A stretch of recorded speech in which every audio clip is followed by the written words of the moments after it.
నమస్కారం. ఐటీవీ వార్తలకు స్వాగతం. ముందుగా వార్తల్లోని ముఖ్యాంశాలు. ఈ నెల 8 నుంచి 18 వరకు శ్రీశైలంలో మహాశివరాత్రి బ్రహ్మోత్సవాలు. సీఎం చంద్రబాబును ఆహ్వానించిన ఎమ్మెల్యే రాజశేఖర్ రెడ్డి, ఆలయ ప్రతినిధులు భక్తులకు సౌకర్యాలపై ప్రత్యేక దృష్టి పెట్టాలని అధికారులకు సీఎం ఆదేశం. చంద్రబాబు, జగన్ ఇద్దరు రాయలసీమ ద్రోహులే అన్న షర్మిల, 5 ఏళ్లు నిద్రపోయి ఇప్పుడు వైసీపీ ఉద్యమాలు చేయడం ఏంటని షర్మిల ప్రశ్న. సంగమేశ్వరం బదులు ముచ్చుమర్రి పెద్ద ప్రాజెక్టు కట్టడంపై అభ్యంతరం. స్వప్రయోజనాల కోసం సీమ ప్రజలను మోసం చేస్తున్నారని ఆరోపణ. కాళేశ్వరం వల్ల పంటలు బంగారంలా పండాయన్న హరీష్ రావు వ్యాఖ్య. కాంగ్రెస్ పాలనలో భూముల ధరలు పాతాళానికి పడిపోయారని విమర్శ. సాగునీటితో రైతుల జీవితం మారిందని హరీష్ రావు స్పష్టం. కాళేశ్వరం రాష్ట్ర ఆర్థికానికి కీలక ప్రాజెక్ట్ అన్న హరీష్. జోగి రమేష్ వ్యాఖ్యలను పూర్తిగా సమర్థించిన బొత్స సత్యనారాయణ. రమేష్ ఇంటిపై దాడి టీడీపీ గూండాల పనేనని ఆరోపణ. రాష్ట్రంలో ఆటవిక రాజ్యం నడుస్తోందని ప్రభుత్వంపై విమర్శ. లోకేష్, చంద్రబాబుల చిప్ పోయిందంటూ ఘాటు వ్యాఖ్యలు. కాంగ్రెస్ ను గెలిపించిన నిరుద్యోగులను ఇప్పుడు మోసం చేస్తోందన్న కవిత. శాఖల వారీగా దొడ్డిదారణ ఉద్యోగ నియామకాలు జరుగుతున్నాయన్న ఆరోపణ. ఎస్సీ, ఎస్టీ, బీసీ బ్యాక్లాగ్ పోస్టులతో అక్రమాలు చేశారని ఫైర్. ఉద్యోగాల భర్తీలో పారదర్శకత పాటించాలని కవిత డిమాండ్. బీజేపీ తీసుకొచ్చిన గ్రామ్జీ చట్టం రాష్ట్రానికి పెనుభారంగా మారుతుందని కాంగ్రెస్ నేత షర్మిల తీవ్రంగా విమర్శించారు. ఈ చట్టం ప్రకారం 40% నిధులను రాష్ట్ర ప్రభుత్వమే భరించాల్సి వస్తుందని, దీనివల్ల తెలంగాణపై దాదాపు 5,000 కోట్ల రూపాయల భారం పడుతుందని తెలిపారు. ఇప్పటికే అప్పుల్లో ఉన్న రాష్ట్రం ఈ స్థాయిలో నిధులు సమకూర్చగలదా అనే ప్రశ్నను లేవనెత్తారు. మాజీ సీఎం వైఎస్ జగన్ కూడా ప్రధాని మోదీ ముందు తలవంచి రాష్ట్రానికి అన్యాయం చేస్తున్నారని ఆరోపించారు. శ్రామికుల హక్కుల పరిరక్షణ కోసం కాంగ్రెస్ పార్టీ రోడ్డెక్కిందని, ఉపాధి హామీ పథకం కొనసాగాలని కేంద్ర, రాష్ట్ర ప్రభుత్వాలపై ఒత్తిడి తెస్తామని స్పష్టం చేశారు. ప్రజల మద్దతు పెరుగుతుండటంతో పోరాటాన్ని మరింత ఉధృతం చేస్తామన్నారు. పరిరక్షించుకోవడానికి, రక్షించుకోవడానికి మీ అందరికీ కూడా ఆసరాగా నిలబడి ఉపాధి హామీని ఎంతో మందికి మళ్లీ యథావిధిగా నడిపింపజేయడానికే కాంగ్రెస్ పార్టీ ప్రయత్నిస్తుంది. అందులో భాగమే ఈ రోజు నేను మీ దగ్గరికి రావటం జరిగింది.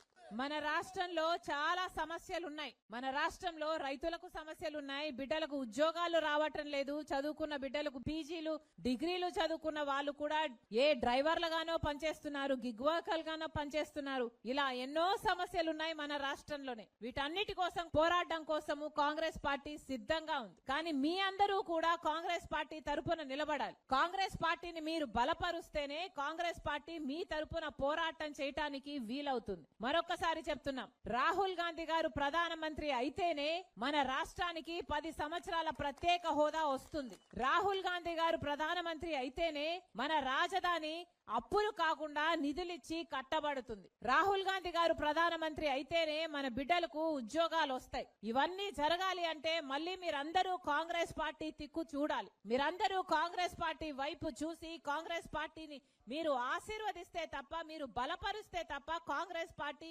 మిమ్మల్ని బలపరచడానికి కానీ, మీ తరఫున పోరాటం చేయడానికి కానీ వీలుండదు. మరొకసారి మీ అందరినీ అధ్యస్థిస్తున్నాం. మీ అందరూ కూడా కాంగ్రెస్ పార్టీని ఆదరించండి. మీ తరఫున చేస్తున్న పోరాటం, ఉపాధి హామీ పథకాన్ని రక్షించుకోవడానికి చేస్తున్న ఈ పోరాటంలో మీరు కూడా చేయి కలపండి. ప్రతి అంశంలో కూడా కాంగ్రెస్ పార్టీ మీ వైపు ఉండి మీ తరఫున పోరాటం చేస్తుందని మరొక్కసారి మాటిస్తున్నాం.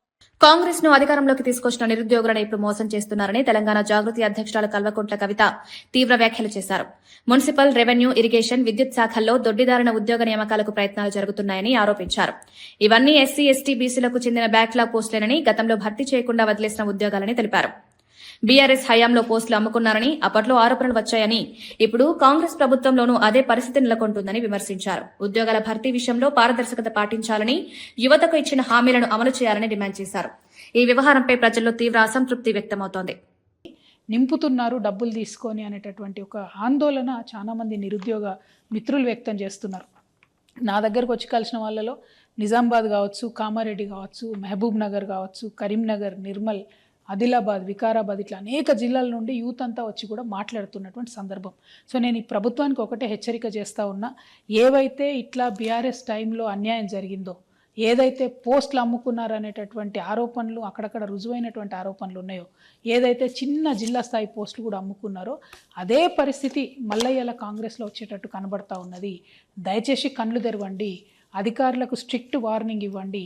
నేను జిల్లా కలెక్టర్లందరినీ కూడా రిక్వెస్ట్ చేస్తూ ఉన్నా, ఈ డిపార్ట్మెంట్లో జిల్లా స్థాయి పోస్టులన్నీ కూడా మీ కలెక్టర్ల పరిధిలోనే ఉంటాయి. ప్రాపర్ ట్రాన్స్పరెంట్ రిక్రూట్మెంట్ చేయండి.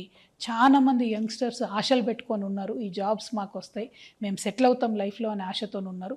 పైగా యువమిత్రుల్ని, మెరిట్ ఉన్న వాళ్ళని మనం ప్రోత్సహించినట్టయితే మన రాష్ట్ర అభివృద్ధిలో కూడా మంచిగా పాల్గొంటారు. కాబట్టి కలెక్టర్లకు నేను రిక్వెస్ట్ చేస్తూ ఉన్నా, మీరు చూడండి. ఇంకొక మాట కూడా నేను చెప్తా ఉన్నా, ఇవాళ అధికార పార్టీలో ఉన్నటువంటి వాళ్ళకైనా, ఈ అక్రమాలకు అండగా నిలబడే అధికారులకైనా ఎప్పుడో ఒకసారి భగవంతుడి దయ వల్ల మాకు కూడా అవకాశం వస్తుంది. అప్పుడు మాత్రం ఇట్లా డబ్బులు ఇచ్చి మీరు చేసినటువంటి ఉద్యోగాలకు కఠినాతి కఠినంగా శిక్ష వేస్తాం. నేను మిగతా యువమిత్రులకు కూడా చెప్తున్నా, డబ్బులు ఇచ్చి అడ్డదారిలో ఉద్యోగాలు తెచ్చుకునే ప్రయత్నం చేస్తే అది ఎక్కువ కాలం నిలబడదు. పైగా మెరిట్ ఉండి మంచిగా ఉన్నటువంటి వాళ్ళకు అన్యాయం జరుగుతుంది. కాబట్టి మీరు కూడా కొంత ఎఫర్ట్ పెట్టి చదివే ప్రయత్నం చేయండి. ఉద్యోగాలు కొనకుండా ఉద్యోగాల కోసం ఫైట్ చేసి, స్టడీ చేసి, కొట్లాడి సాధించుకునే ప్రయత్నం చేయండి. మీకు అండగా జాగృతి నిలబడుతుంది. మెరిట్ స్టూడెంట్స్కి, పేద విద్యార్థులకి, ఉన్న అరెకరం మధ్యకరం పొలం అమ్ముకొని వచ్చి మీ మేధస్సు మీద మీరు డిపెండ్ అయ్యేటటువంటి మీ అందరికి కూడా జాగృతి అండగా నిలుస్తుందని చెప్పి తెలియజేస్తూ, ప్రభుత్వం కనువిప్పుతోని వెంటనే చూసుకోవాలి, కళ్ళు తెరవాలి, ఏమేం జరుగుతుందో జిల్లాలల్లో సీరియస్గా విచారణ చేయాలని చెప్పి నేను డిమాండ్ చేస్తూ ఉన్నాను. చిల్లకల్లు వైసీపీ గ్రామ పార్టీ అధ్యక్షులు డి రాంబాబు గుండెపోటుతో మృతి చెందడంతో జగ్గయ్యపేట ప్రాంతంలో విషాదం నెలకొంది. రాంబాబు అంతిమయాత్రలో జగ్గయ్యపేట వైసీపీ ఇన్ఛార్జి తన్నీరు నాగేశ్వరరావు స్వయంగా పాడెమోసి నివాళులర్పించారు. మాజీ ఎమ్మెల్యే మొండితోక జగన్మోహన్ రావు, జనసేన నేత సామినేని ఉదయభాను సహా పలువురు నేతలు భౌతిక కాయానికి నివాళులర్పించారు. పార్టీ కోసం నిరంతరం పనిచేసిన కార్యకర్తను కోల్పోవడం తీరని లోటని తెలిపారు. అంతిమయాత్రలో పెద్ద సంఖ్యలో పార్టీ శ్రేణులు పాల్గొన్నారు. ఆయన సేవలు మరవలేనివని నేతలు గుర్తు చేశారు. ఈ ఘటనతో గ్రామంలో తీవ్ర విషాద వాతావరణం నెలకొంది.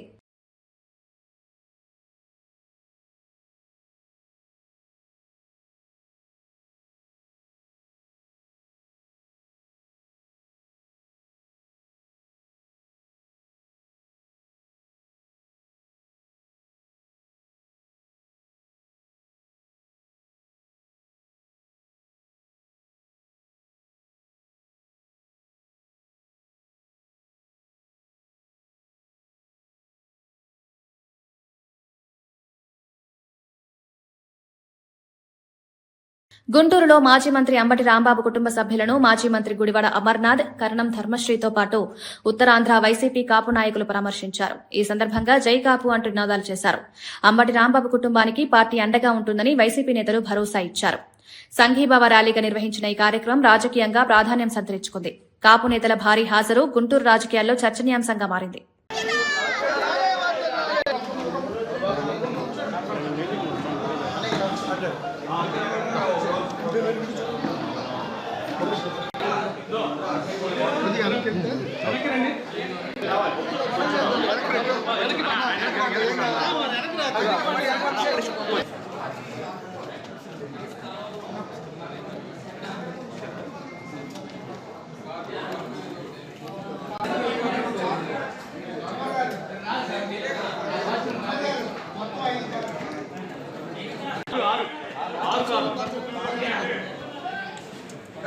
చూడండి మీరు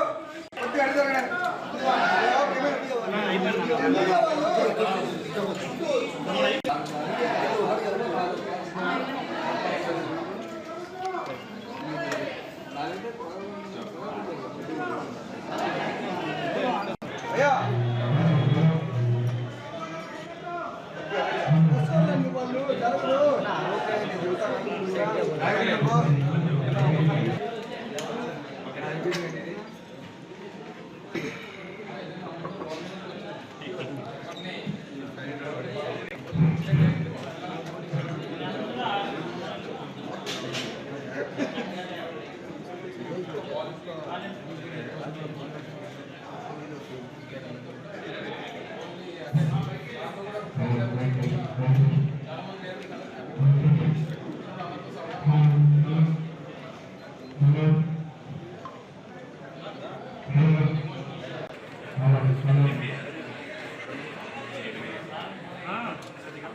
శ్రీశైల క్షేత్రంలో ఈ నెల 8 నుంచి 18 వరకు జరగనున్న మహాశివరాత్రి బ్రహ్మోత్సవాలకు ముఖ్యమంత్రి చంద్రబాబు నాయుడును ఆహ్వానించారు. ఆలయ చైర్మన్, బోర్డు సభ్యులు మహానందిలో సీఎంను కలిసి స్వామివారి చిత్రపటం, ప్రసాదాలు అందజేశారు. ఎమ్మెల్యే రాజశేఖర్ రెడ్డి కూడా సీఎంను ఆహ్వానించిన వారిలో ఉన్నారు. శ్రీశైల బ్రహ్మోత్సవాలు భక్తులకు విశేష ఆకర్షణగా నిలవనున్నాయని, దేశం నలుమూలల నుంచి భక్తులు తరలిరానున్నారని ఆలయ అధికారులు తెలిపారు. ఏర్పాట్లు వైభవంగా జరుగుతున్నాయని పేర్కొన్నారు.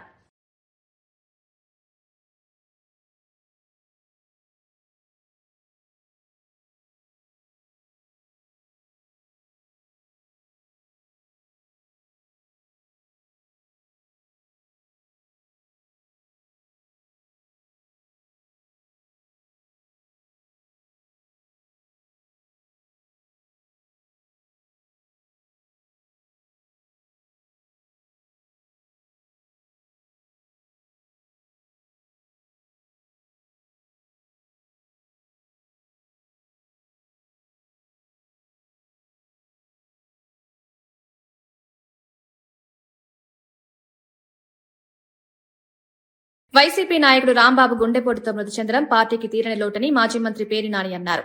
ఈ మరణం తనను తీవ్రంగా కలిచివేసిందని తెలిపారు. రాంబాబు మరణాన్ని రాజకీయ లబ్ది కోసం ఉపయోగించుకుంటూ పోలీసులు కుటుంబ సభ్యులను వేధించడం అత్యంత దుర్మార్గమని ఆగ్రహం వ్యక్తం చేశారు. మాజీ సీఎం వైఎస్ జగన్ ఈ ఘటనపై వెంటనే స్పందించి కుటుంబ సభ్యులతో ఫోన్లో మాట్లాడి పరామర్శించారన్నారు. ఈ ఘటనపై న్యాయపరమైన విచారణ జరిపించాలని డిమాండ్ చేస్తూ రాజకీయ కక్ష సాధింపుల కోసం మృతుల కుటుంబాలను ఇబ్బందులకు గురి చేయడం ప్రజాస్వామ్యానికి విరుద్దమని వ్యాఖ్యానించారు. అలాగే దొంగల రాంబాబు గారి యొక్క అకాల మరణం, హఠాన్ మరణానికి వైఎస్ఆర్ కాంగ్రెస్ పార్టీ చింతిస్తూ బాధపడుతూ ఆ కుటుంబానికి ధైర్యం చెప్తూ రాంబాబుని తిరిగి తేలేమేమో కానీ తెచ్చి ఇవ్వలేం కానీ వైఎస్ఆర్ కాంగ్రెస్ పార్టీ జగన్మోహన్ రెడ్డి దగ్గర నుంచి చిలకలలోని చిన్న కార్యకర్త వరకు మీకు అండగా ఉంటాం. మీకు ధైర్యం కోల్పోకుండా మీకు ప్రతి దాంట్లో మేము అండగా ఉంటాం అని చెప్పి అయితే ధైర్యం చెప్పడానికి ప్రయత్నం చేశాం. రాంబాబు గారి ఆత్మకు శాంతి చేకూరాలని అయ్యా పోలీసు వారు ఎవరైతే ఈ వేధిస్తున్నారు దినమన్నా ప్రశాంతంగా చేసుకోనండి. చిన్న కర్మ పెద్ద కర్మ అన్నా ప్రశాంతంగా చేసుకోనండి. అరే మాకు అనుమానం లేదు మరో అని చెప్పి కుటుంబం అంతా అల్లాడుతుంటే కూడా ఈ రకంగా చేయటం ఎంతవరకు? ఈ మూడు సింహాలను అడగండి ఒకసారి. అది ధర్మం అధర్మం మీరు చేసే ఉద్యోగం అని ఎతో పలుకుతూ మరొకసారి రాంబాబు గారికి ఆత్మకు శాంతి చేకూరాలని, ఆ కుటుంబానికి, ఆ భార్యకి, అన్నదమ్ములకి, అక్క చెల్లెలకి, తండ్రికి, వృద్ధ వయసులో ఉన్నట్టు తండ్రికి భగవంతుడు మనోధైర్యాన్ని ఇవ్వాలని చెప్పని మనస్ఫూర్తిగా ప్రార్థిస్తూ జోహార్.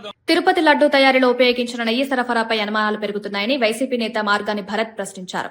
4 ట్యాంకర్లను తొలుత తిరస్కరించి 2 రోజుల తర్వాత అదే నెయ్యిని వైష్ణవి డైరీ ద్వారా ఎందుకు వినియోగించారో సీఎం చంద్రబాబు సమాధానం చెప్పాలని డిమాండ్ చేశారు.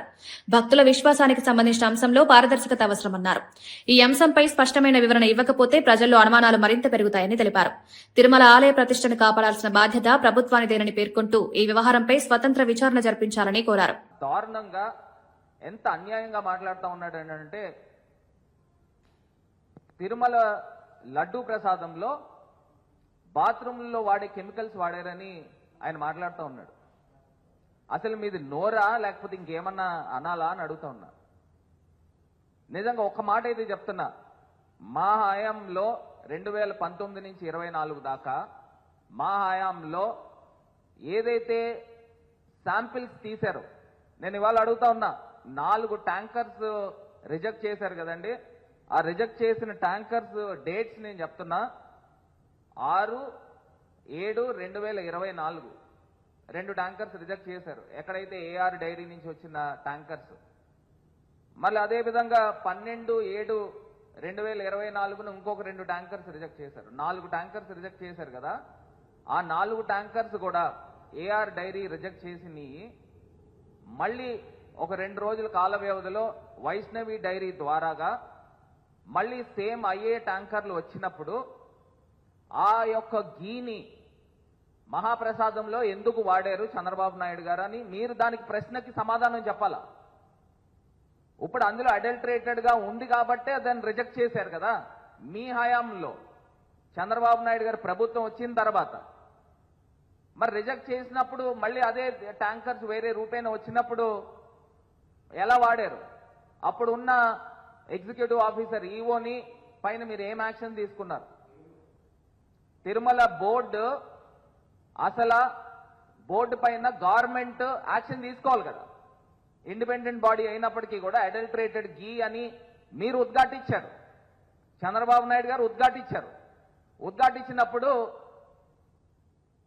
రాష్ట్ర ముఖ్యమంత్రిగా మీకు ఏం బాధ్యత ఉంది? మీరు ఎందుకు? మంచిర్యాల జిల్లా బెల్లంపల్లిలోని బాలిక వసతి గృహంలో ఫుడ్ పాయిజన్ ఘటన కలకలం రేపింది. రాత్రి వండిన మీల్ మేకర్ కర్రీలో పురుగులు ఉన్నాయని విద్యార్థులను ఫిర్యాదు చేసినా వార్డెన్ పట్టించుకోలేదని ఆరోపణలు వినిపిస్తున్నాయి. ఫలితంగా సుమారు 40 మంది విద్యార్థినులు తీవ్ర అస్వస్థతకు గురయ్యారు. కొందరు వంతులు చేసుకుని స్పృహ కోల్పోవడంతో స్థానికులు వెంటనే వారిని ఆసుపత్రికి తరలించారు. నిర్లక్ష్యం వహించిన వార్డెన్పై తక్షణ చర్యలు తీసుకోవాలని విద్యార్థి సంఘాలు డిమాండ్ చేస్తున్నాయి. బాలికల ఆరోగ్యంతో చెలగాటమాడిన బాధ్యులపై కఠిన చర్యలు తీసుకోవాలని కోరుతున్నారు.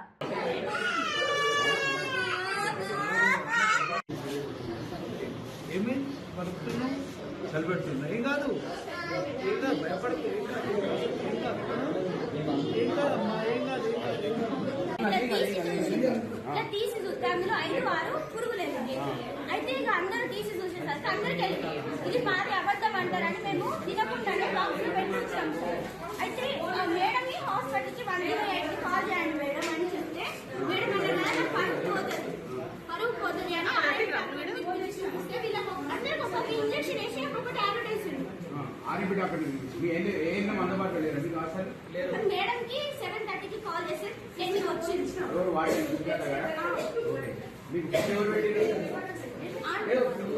వాటిని పర్యవేక్షణ వాటిని లేకుండా అది అది హైపర్ వెంటిలేషన్ సిండ్రోమ్ సార్. కొంచెం ఆ గూగుల్కు టెన్షన్ కొంచెం ఈ టెన్షన్కి కొంచెం ఇట్లా అయిపోయింది. ఫుడ్ పాయిజన్ అయితే అయింది. దాని ట్రీట్మెంట్ అయితే తీసుకున్నాం. ఇది కూడా చూస్తాం. ఎవరికి ఇబ్బంది కాకుండా చూడండి. ఇక్కడ ఏమన్నా మీకు ప్రాబ్లం అనిపిస్తే జిల్లా హాస్పిటల్ పంపించేద్దాం. లవ్ జిహాద్ ను అడ్డుకోవాలని, హిందూ అమ్మాయిల భద్రతను కాపాడుకోవాలని బీజేపీ ఎంపీ తేజస్వి సూర్య వ్యాఖ్యానించారు. మత మార్పిడులను ప్రోత్సహించే చర్యలు దేశ సామాజిక సమతుల్యతకు ప్రమాదకరమని అభిప్రాయపడ్డారు. ఈ అంశంపై ప్రభుత్వం కఠిన చర్యలు తీసుకురావాలని డిమాండ్ చేశారు. యువతను లక్ష్యంగా చేసుకుని జరుగుతున్న మత మార్పులపై అప్రమత్తంగా ఉండాలని సూచించారు. ఈ వ్యాఖ్యలు రాజకీయంగా తీవ్ర చర్చకు దారితీశాయి. మత స్వేచ్ఛ పేరుతో అక్రమ కార్యకలాపాలకు పాల్పడితే సహించబోమని హెచ్చరించారు. 1000 ವರ್ಷ ಆಗತ್ತೆ. 1000 ವರ್ಷ ಆದಮೇಲೂ ಕೂಡ ಈ ದೇಶದ ಒಬ್ಬ ಹಿಂದೂ ಪ್ರಧಾನಿ ಹೆಮ್ಮೆಯಿಂದ ಅಲ್ಲಿಗೆ ಹೋಗಿ 1000 ವರ್ಷದ ಆಚರಣೆಯನ್ನು ಮಾಡ್ತಾರೆ ಅಂತಂದ್ರೆ ಹಿಂದೂಗಳು ಉಳಿದಿದ್ದಾರೆ ಅನ್ನೋ ಕಾರಣಕ್ಕೋಸ್ಕರ. ದೇವಸ್ಥಾನ ಉಳಿಯುವಂಥದ್ದು ಭಕ್ತನಿಂದಾಗಿ, ಧರ್ಮ ಉಳಿಯುವಂಥದ್ದು ಅನುಯಾಯಿಯಿಂದಾಗಿ. ಸೋಮನಾಥ ದೇವಸ್ಥಾನ ಪ್ರತಿ ಬಾರಿ ಬಿದ್ದಾಗಲೂ ಕೂಡ ಅದನ್ನ ಮತ್ತೆ ಕಟ್ಟಿದ್ದು ಭಕ್ತ. ಹಿಂದೂಗಳನ್ನ ಸಂಖ್ಯೆಯಲ್ಲಿ ನಾವು ಉಳಿಸ್ಕೊಳ್ಬೇಕಾಗಿದೆ. ಮತಾಂತರವನ್ನು ವಿರೋಧ ಮಾಡಬೇಕಾಗಿದೆ. ಜೊತೆಗೆ ಯಾರ್ಯಾರು ವಾಪಸ್ಸು ಮಾತೃಧರ್ಮಕ್ಕೆ ಬರೋದಕ್ಕೆ ಬರ್ತಾರೋ ಅವರನ್ನು ಕೂಡ ಎರಡೂ ಕೈಯನ್ನು ಆಲಂಘನೆ ಮಾಡಿ ಅವರನ್ನು ಮತ್ತೆ ಮಾತೃಧರ್ಮಕ್ಕೆ ಕರ್ಕೊಂಡು ಬರಬೇಕಾಗಿರುವಂತಹ ಕೆಲಸವೂ ಕೂಡ ಆಗಬೇಕಾಗಿದೆ. ಹಿಂದೂ ಸಮಾಜವಾಗಿ, ಸಾಮಾಜಿಕವಾಗಿ ನಾವು ಮಾಡಬೇಕಾಗಿರುವಂತಹ ಈ ಕೆಲಸಗಳಿದೆ. ಅದರ ಜೊತೆಗೆ ಕಡೆಯದಾಗಿ ಬೇರೆ ಮತಗಳಲ್ಲಿ they are a self contained political system. Hindu ಧರ್ಮದಲ್ಲಿ ರಾಜಕೀಯ ಮತ್ತು ಧಾರ್ಮಿಕ ಆಧ್ಯಾತ್ಮಿಕತೆ ಎರಡೂ ಬೇರೆ ಬೇರೆ ಇದೆ. ಬೇರೆ ಮತಗಳಲ್ಲಿ ಧಾರ್ಮಿಕತೆ ಅಥವಾ ಅದರಲ್ಲಿ ಏನು ರಿಲಿಜಿಯಾಸಿಟಿ ಅಂಡ್ ಥಿಯೋಕ್ರಸಿ ಎರಡೂ ಕೂಡ ಒಟ್ಟಿಗೆ ಇದೆ. ನಮ್ಮಲ್ಲದಿಲ್ಲ. ಆದ್ರಿಂದ ಹಿಂದುತ್ವದ హైదరాబాద్ ఫోరెన్సిక్ ల్యాబ్ లో జరిగిన అగ్ని ప్రమాదం అనుమానాలకు తావిస్తోంది. కీలక డాక్యుమెంట్లు మాయం చేసేందుకే ఈ ప్రమాదం జరిగిందా అనే సందేహాలు వ్యక్తమవుతున్నాయి. ఓటుకు నోటు కేసుకు సంబంధించి ఆధారాలు కూడా అక్కడే ఉన్నాయన్న ప్రచారం ఊపందుకుంది. షార్ట్ సర్క్యూట్ కారణంగానే అగ్ని ప్రమాదం జరిగిందని అధికారులు చెబుతున్నప్పటికీ ప్రజల్లో అనుమానాలు తొలగడం లేదని. ఫోరెన్సిక్ ల్యాబ్ నేర పరిశోధనకు కీలక కేంద్రం కావడంతో ఈ ఘటనకు మరింత ప్రాధాన్యం ఏర్పడింది. పూర్తిస్థాయి విచారణ జరిపి నిజాలు బయటకు తేవాలని విపక్షాలు డిమాండ్ చేస్తున్నాయి.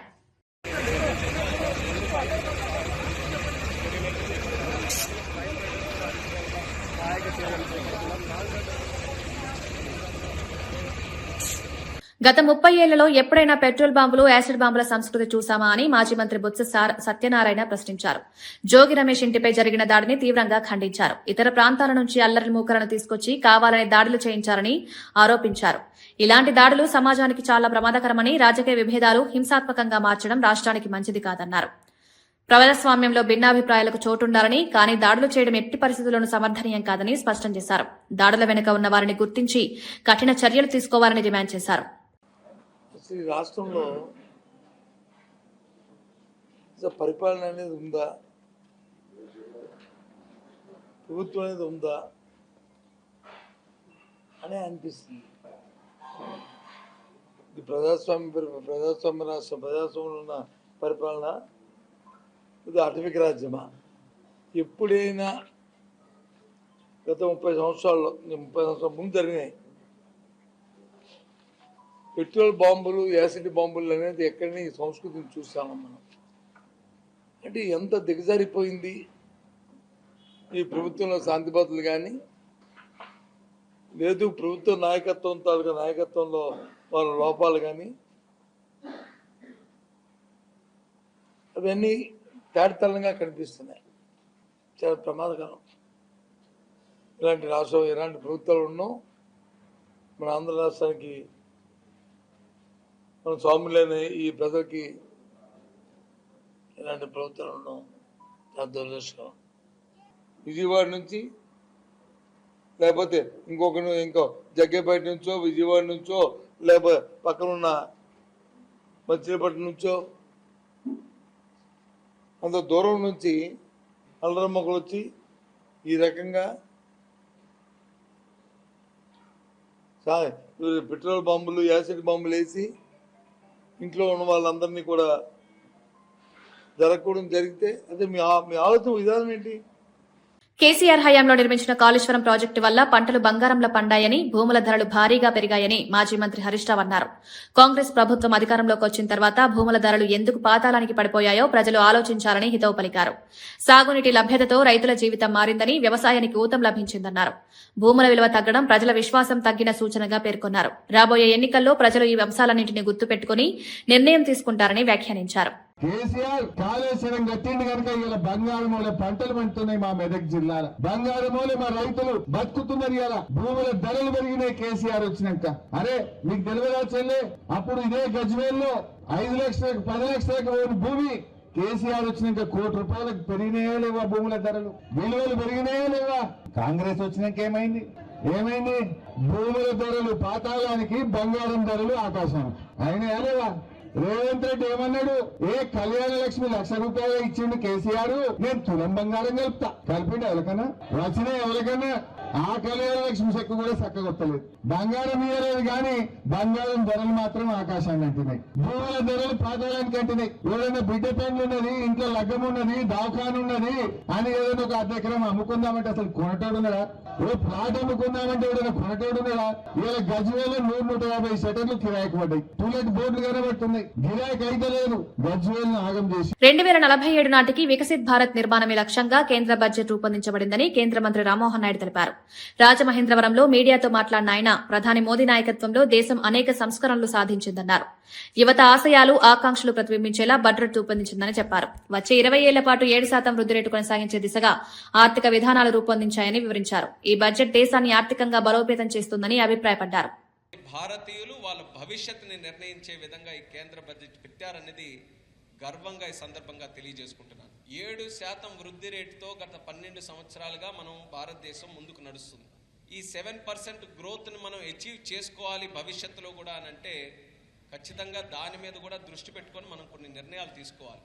అందులో అత్యంత కీలకమైనటువంటిది మ్యానుఫ్యాక్చరింగ్ సెక్టర్.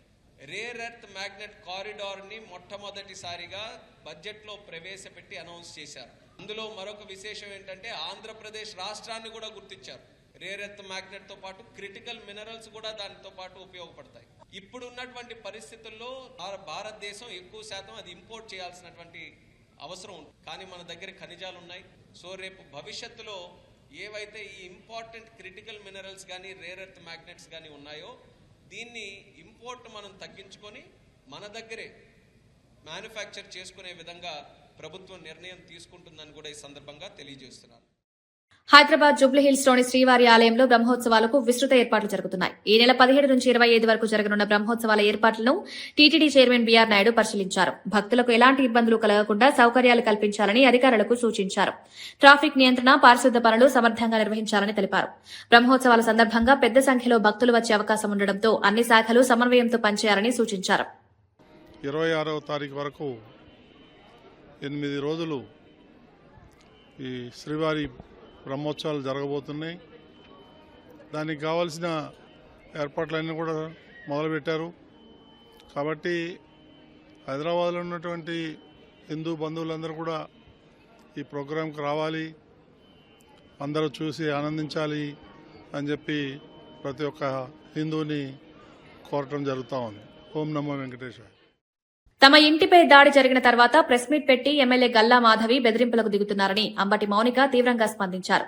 మెసేజ్లు ఇవ్వడం కాదు, ముందు మీ పిల్లలకు ఏం మెసేజ్ ఇస్తున్నారని ప్రశ్నించారు. 2000 మంది టీడీపీ గూండాలు దాడి చేసినా తమ తండ్రి ధైర్యంగా ఇంట్లోనే ఉంటున్నారని తెలిపారు.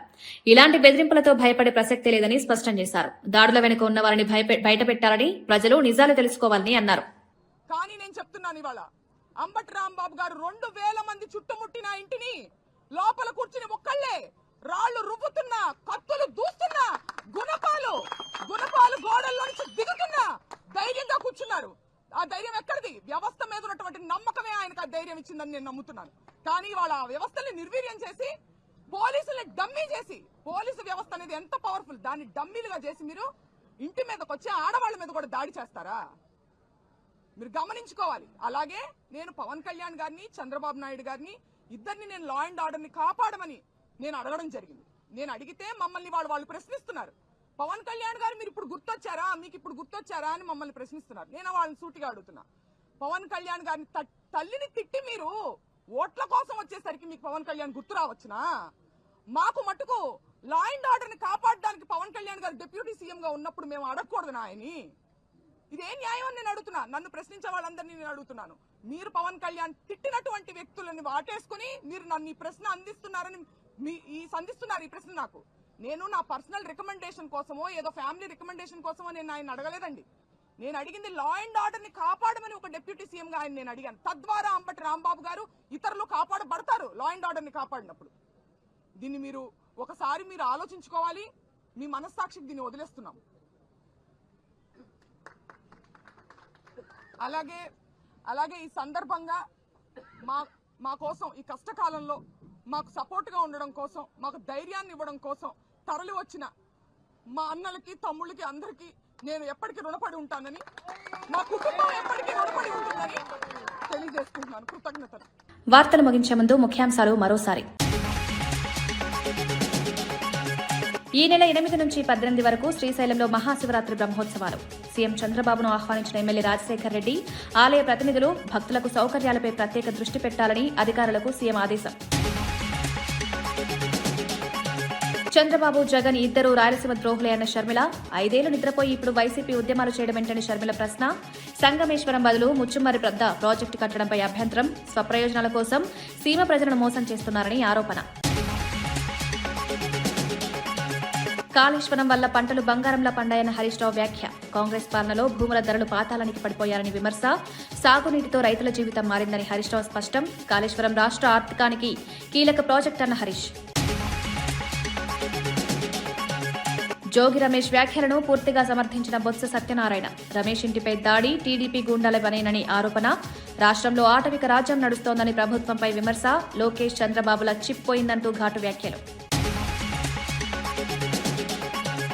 కాంగ్రెస్ ను గెలిపించిన నిరుద్యోగులను ఇప్పుడు మోసం చేస్తోందన్న కవిత. శాఖల వారీగా దొడ్డిదారణ ఉద్యోగ నియామకాలు జరుగుతున్నాయన్న ఆరోపణ. ఎస్సీ, ఎస్టీ, బీసీ బ్యాక్లాగ్ పోస్టులతో అక్రమాలు చేశారని ఫైర్. ఉద్యోగాల భర్తీలో పారదర్శకత పాటించాలని కవిత డిమాండ్. ఇవి ఈనాటి వార్తా విశేషాలు. మరో బులెటిన్లో మళ్ళీ కలుద్దాం. నమస్కారం.